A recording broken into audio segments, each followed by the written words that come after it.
What's up, guys? This is Jimmy with Hifly Fitness, and today I'm going to go over my Hifly Fitness 12-week powerlifting program. That 12 weeks is arbitrary. You can probably run this program for a lot longer than that, especially if you're a male, especially if you're bulking.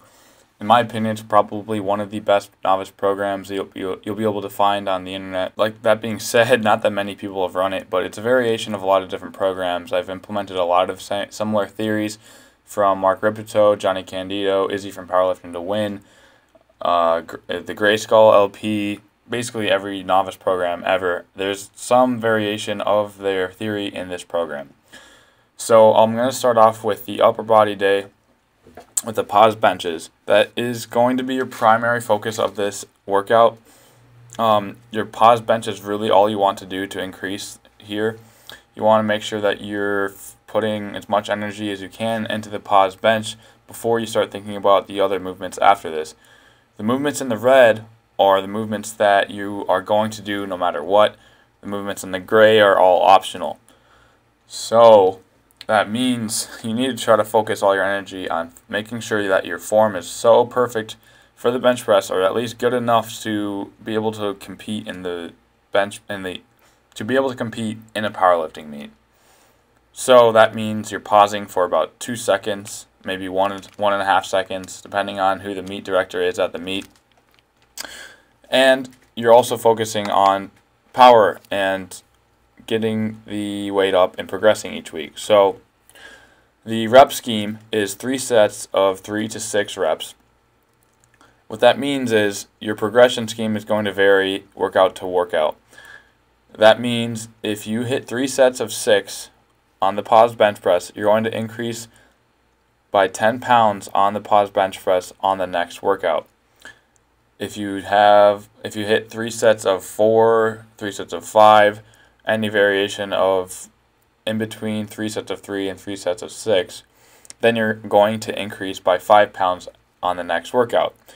And lastly, if you hit 3 sets of 3, you're going to increase by 2.5 pounds on the next workout.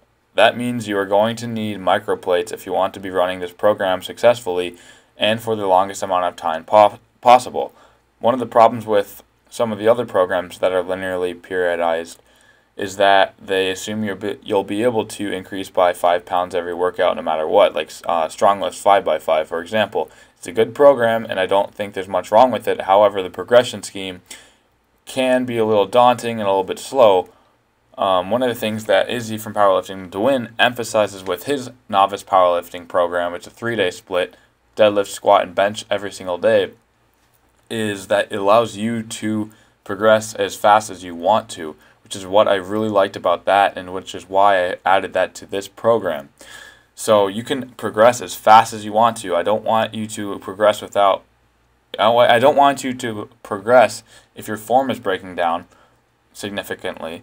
But I do want you to progress as fast as your genetics allow you to, as fast as your recovery abilities allow you to, depending on your goals. So even if you're not a powerlifter, this is going to be a really good program for you to do, even though it's tailored for the novice powerlifter. For the next exercise, you're doing Pendlay rows for 3 sets of 5. As you see here, it's just 3 sets of 5 and not 3 sets of 3 to 6. The reason for that is I don't want you to necessarily focus too much on the Pendlay row progression. I just want you to use that as an accessory to your paused bench while also focusing on increasing about 5 pounds per workout. On the next workout, if you do these and they feel a little bit heavy, if you increase 5 pounds, just simply do a 2.5 pound increase. This is going to be all on feel. If you really feel like you're weak on the Pendlay rows week to week, just increase 2.5 pounds, or maybe even just stagnate, increase the reps a bit from 5 to 6 to 7, and then increase the weight, go back up, or start again at 5 reps, go up to 8.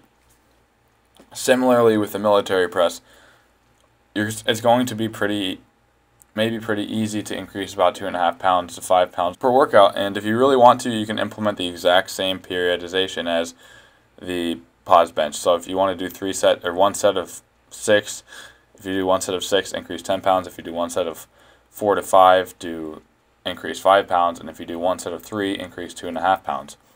You can do that same exact thing if you want to, But like I said, the primary purpose is to focus on the pause bench and focus on progressing on the pause bench. The primary goal is to focus on increasing your pause bench because that's all that matters in a powerlifting meet. Now the following exercises, the dumbbell rows, face pulls, and chin-ups, are going to be implemented later on in the program. You can start right away, but I highly recommend you just start with the first 3 movements just because you're learning the movements again, you're learning them, you're figuring out how to do them all.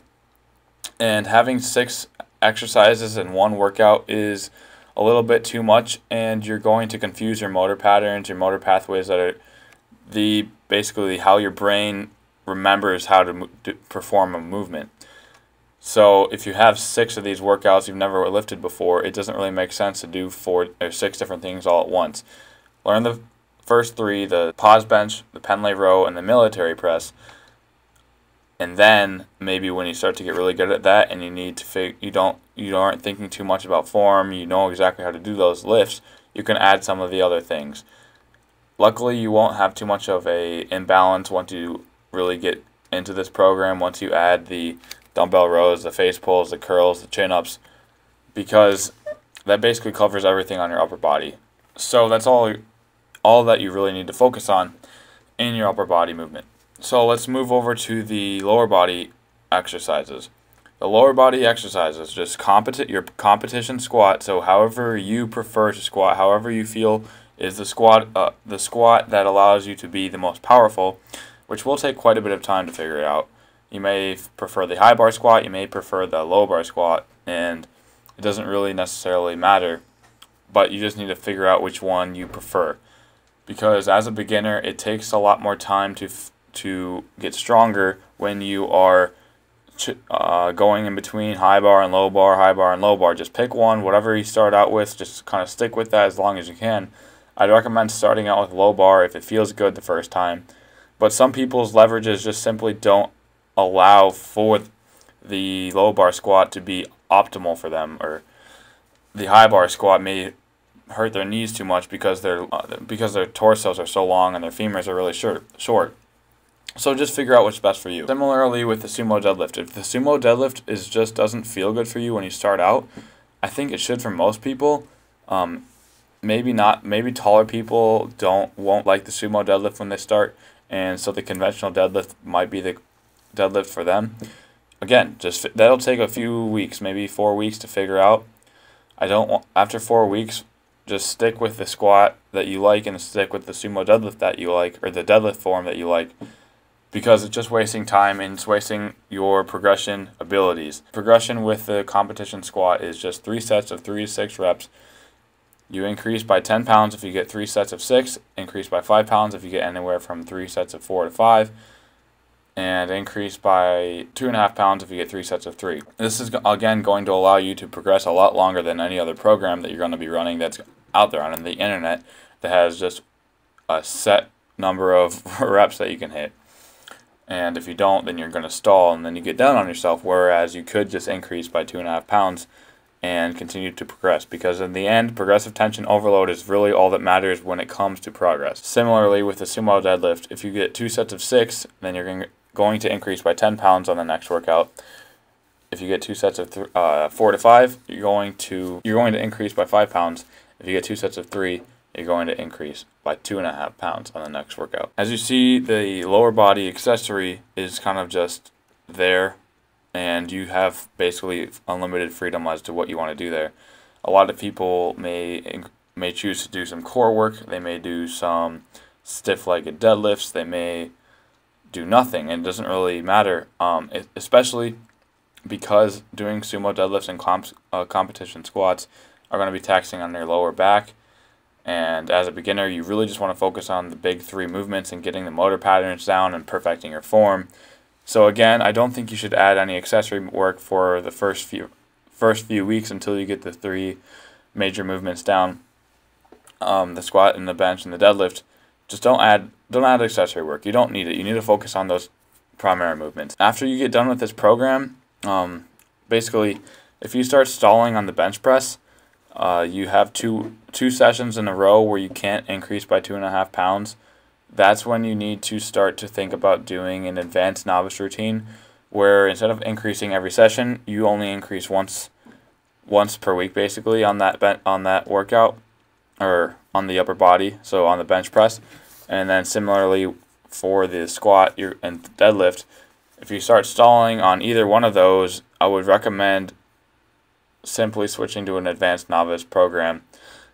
For upper lower, it's more like an intermediate program because it's difficult to program an advanced novice upper lower split, just because you're just kind of direct jump right into an intermediate routine, because you're only progressing once per week, and that is almost what defines an intermediate program or an intermediate athlete, because you're recovering every week basically versus every day or every workout. So I hope that was very informative, and I will be continuing this series of reviewing routines that I prefer for my clients. I don't want to go super in depth like some of the other some of the other channels that I've gone. I just want to give you what is important and what I value, and basically allow you to progress as quickly as possible. So lift hard, lift heavy, and rise from within. Peace.